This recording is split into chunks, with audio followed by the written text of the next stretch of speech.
এই সুন্দর পৃথিবীটা আল্লাহর এক অপূর্ব সৃষ্টি। প্রতিটি সকাল আমাদের জন্য নতুন আশা আর নতুন সুযোগ নিয়ে আসে। সূর্য যখন ধীরে ধীরে উঠে আসে, তখন আকাশে ছড়িয়ে পড়ে সোনালি আলো। সবুজ মাঠের ওপর মৃদু বাতাস বয়ে যায়, আর পাখিরা মুক্ত আকাশে উড়ে বেড়ায়।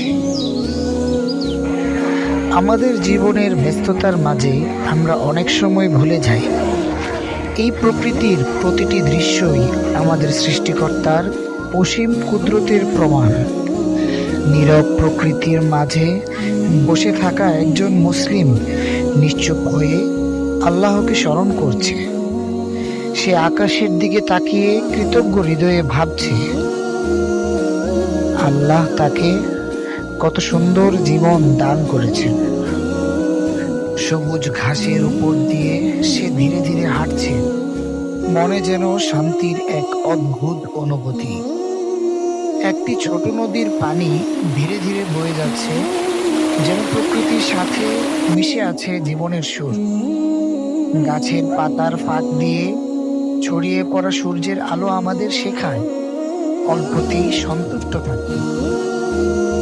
সে সম্মানের সাথে কোরআন শরীফ হাতে ধরে আছে, কারণ কোরআন ওই মানুষের জীবনের সত্যিকারের পথ প্রদর্শক।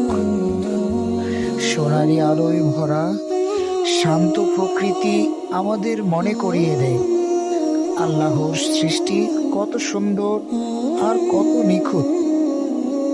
আসুন প্রতিদিন কিছু সময় আল্লাহকে স্মরণ করি, কারণ প্রকৃত শান্তি শুধু তার কাছেই রয়েছে।